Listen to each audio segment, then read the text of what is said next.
Thank you, sir. It's 5 minutes after 7 o'clock, 7:05. We have a guest in studio, Senator Roy Dyson. Good morning, sir. How are you? Good morning to both of you. Good It's morning. great to be with you. And it was a pleasure to finally meet Barbie. I hadn't met her in I'd never met Barbie. I'd communicated with her a lot. She works very hard in your office, and it was nice to finally meet her. So a pleasure meeting her. So you were busy this weekend, right? Yes. It's a big push. In fact, look, one thing about Barbie, I want to thank her because I know she's listening to us right now. And I rounded the corner this morning and I looked and I said, that's Barbie's truck.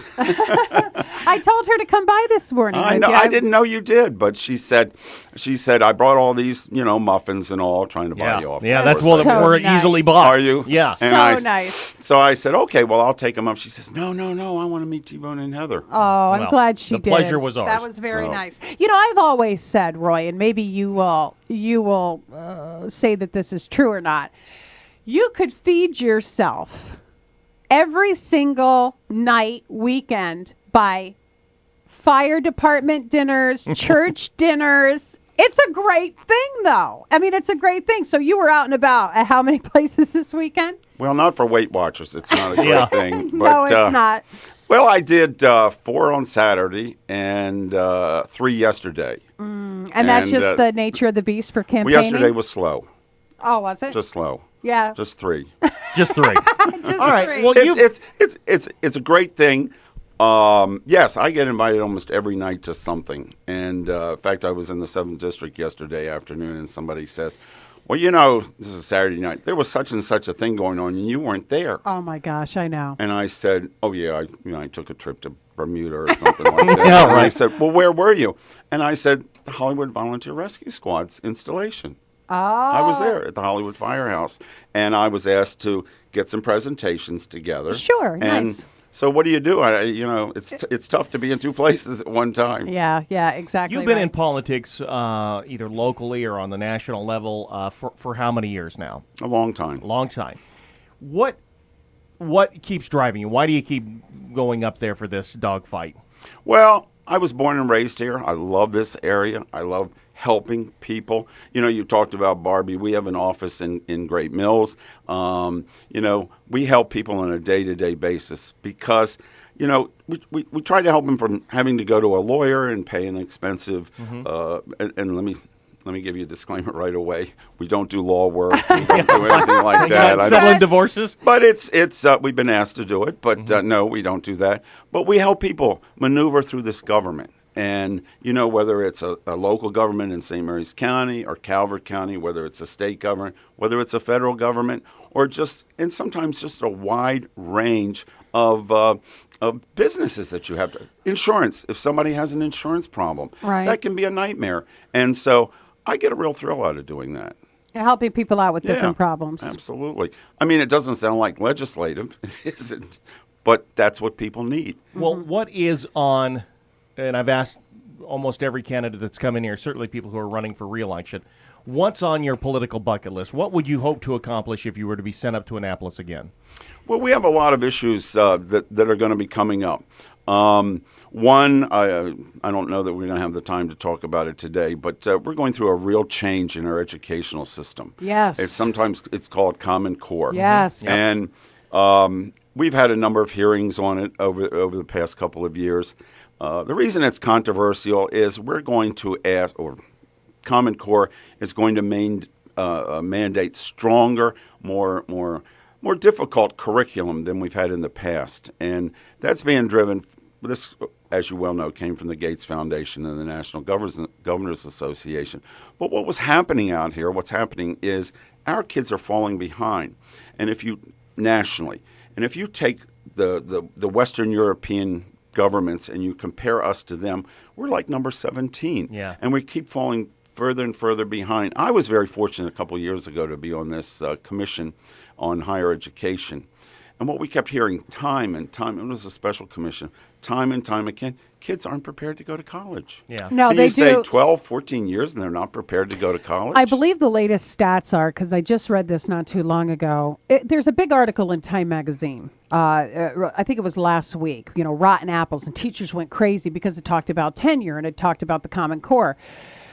I hope I don't get this stat wrong, I may, but I think it's close to 30% of high school graduates need to take some remedial course when they go into college.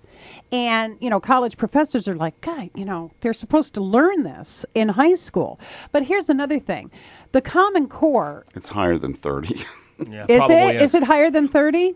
Well, that's abysmal. That's Yeah. absolutely abysmal. Well, the other But- thing that people don't talk about when they talk about education and the falling behind that America is suffering from, it's not just curriculum. It's also a lot of these countries that are really excelling. They have year-round school, and Right. that's something that nobody even wants to talk about. But I maybe- love the idea of year-round school. Well, you don't have that big lag in the learning time. That God, you're right on the T on that one.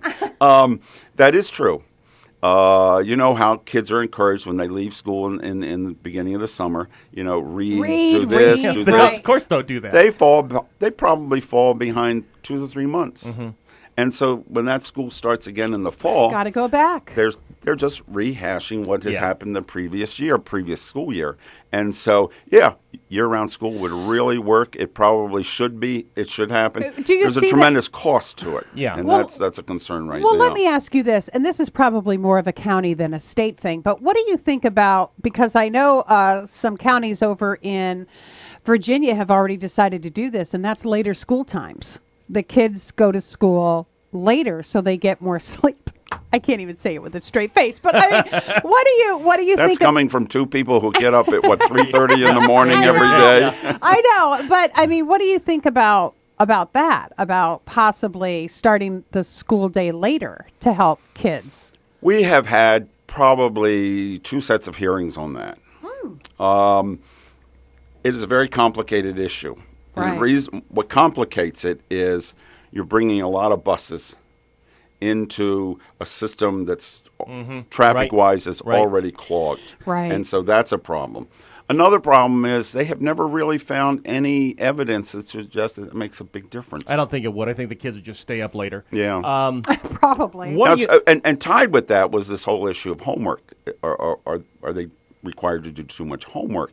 And that was another issue that I personally think that some of them are. I mean, all you got to do is look at the little backpacks that they're carrying around, and my Right. God, they're all going to have humpbacks one day. From It's the some of the osteoporosis. backpacks. In the good old days, we would have filled that with coal, and they could have just.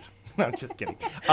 What do I you think which is heavier, but I know, right? What are you? You've been up there for a while now in Annapolis, and what are you most proud of in your time up there? well, I've been very successful. I've gotten a number of bills passed, and I want to talk about one today. And I've been able to work with my colleagues. I'm a very conservative Democrat, probably the most conservative Democrat up there.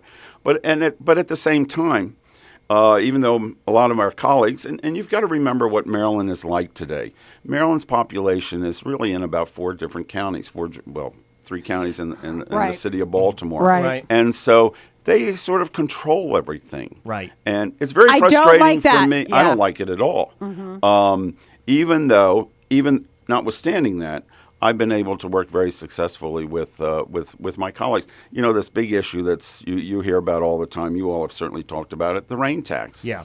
I kept the rain tax out of St. Mary's County and Calvert County, the 2 counties that I represent. We don't have a rain tax here. But we're at the point in St. Mary's County where we would qualify for the rain tax, right? Isn't it 100,000? Let me make this thing very, very clear to you. Please Good. do. The Secretary of the Environment, Dr. Summers, Yes. in an appearance before our committee this year, Yes. said no further counties would be included until he came back to our committee. So our committee is going to make that decision. And while I'm there, we're not going to have it. Whew, We're okay. just not going to have it. We're not going to have fracking either, but that's another Okay, story. that's enough. All right. Well, let's talk about some of the things we do have.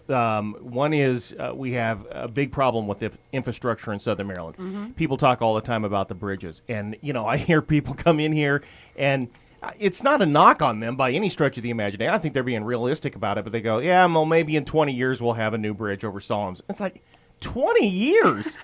What is going on? What's your take on this whole thing? Can we get some new stuff built here?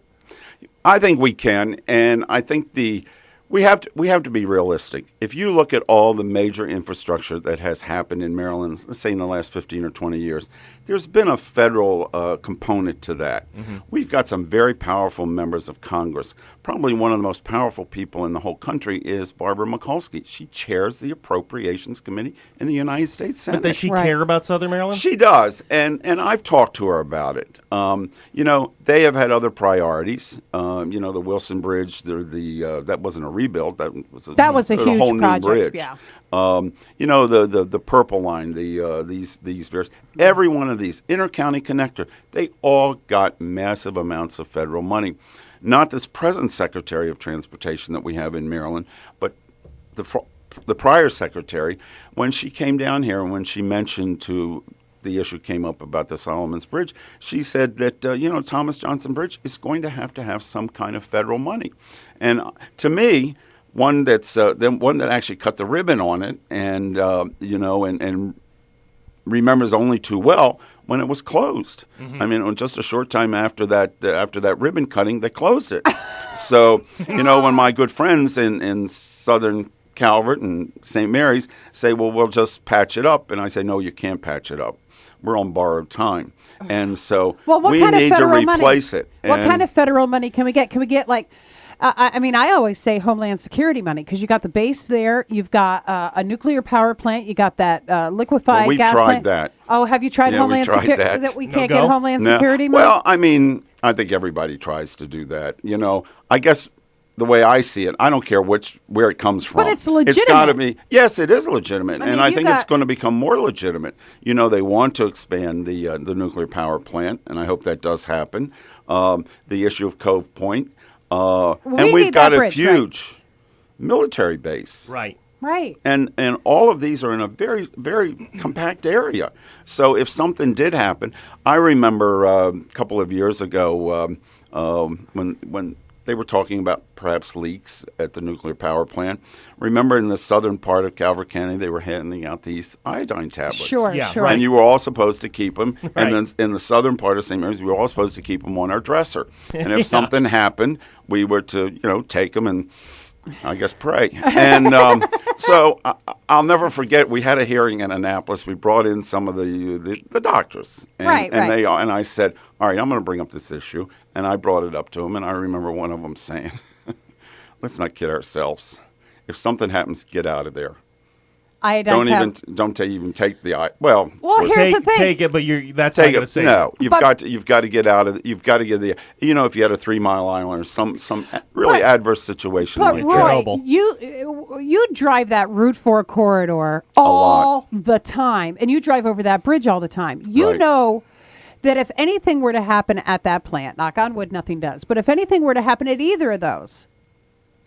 Once you get one accident, that thing is shut down. And look at the bridge. I think we should be able to use that. I'm not a legislator like you, but Heather, I agree with you. I agree with you completely. We don't have any other major infrastructure issue right now in the state. There's these folks that are pushing for a new Bay Bridge, but I think that's a little far-fetched at this point, because they also want to find another location. And that location, How about Calvert over to the No. I'm dead set against that. Why would you be against that? Calvert over to the Eastern Shore. Heather. Why? Why would you be opposed to that? Go up to Route 50 at Friday afternoon, and then go on the other side Sunday afternoon and see. It's a. But then we could all get to Ocean City in an hour? Well, I don't think that would happen. Half? Let me tell you what would happen on the other side. You have, just miles and miles and miles of wetlands. Mm-hmm. So anytime you deal with a wetland issue, it's complicated. Chaining themselves to a Caterpillar D9 is what exactly. happens. But that's not wetlands issue. No. Let's talk about. You'd almost have to do an overland highway. Because if you're going to go through not Somerset, if you're going to go through Dorchester, right. You talk about that, like the Taylor's Island and all of that. Right. All of that distance is wetlands. Right. All right. Let's talk oysters. Let's talk oysters. You brought in an oyster shell. What's going on with that? Here. All right. Oysters have been very popular. I picked this up yesterday. We had an oyster scald yesterday in the over in the 7th district. I have officially opened one oyster, so I'm an authority on this. This is a fine-looking ship. All right, I'm going to give that to you, and I'm going to give this to Heather. Okay, great. He has the All right, show. what's and the I We have passed. a We lecture. passed a bill. I passed a bill last year, and what it did, that oyster shell is a natural resource for us, for Maryland, for anywhere that you where we produce, where we grow oysters, but we don't have enough of them. And what happens to you? You said it, before the show started. Well, we grind them up and put them in our road. Well, we don't Right. want to do that anymore. Don't want to do that. We can't afford it. We Okay. can't afford it because we need those to go back into our bays and our tributaries and our rivers. We need to save our oyster shells. Exactly. Okay. And Because this is what the oysters grow on. exactly. And now there is I'm reading it right here, oyster shell recycling tax credit. That's Get out of me. here. For 500 CR, you did that. Yes. And if you save your oyster shells, you get a tax. What's the tax credit like? What can you? Well, Because Pete and I obviously. don't eat that many oysters a year, but we could step it up. Well, if but we- you know what? What you can do it can be as small as a small barrel. Really? So it can be that small. So let's say you don't eat that many, but let's say you have a party Right. for some reason, and you do. That's where I went yesterday, and you have an oyster skull. Right. Well, just don't toss them. Save them. You can get a credit. I think it says on that piece of paper you're looking at. I think they have had the comptroller's office. I think they've had like 3 people who've actually applied for the credit and have gotten the credit. So I would just say if I can this morning, if you're interested in doing this, and I would like to encourage it, Yeah. give our office a call. And we will put you up with the right people. Heck yeah. Season is starting. Right. The Especially season is starting. restaurants around here. Well, restaurants are doing it. I mean, they're getting. of course. Yeah, That would- they're doing it. So it's a great thing. It's you're going to help the environment. Right. It's not in one of these damn onerous taxes that we all talk about that we don't like. It's a credit, and you're going to be doing a great So- thing by helping our natural resource, particularly the oysters. Right. Love the we got a oysters. couple minutes left here, Roy. What would you like people to know about you, and try to sway them to cast their vote for you when they go in there? Tomorrow's the big day. Tomorrow's the big Tomorrow day. really is. So they go in there, they pull the curtain, and you want them to pick you for what reason? Well, I've been a very loyal representative to this region of the state.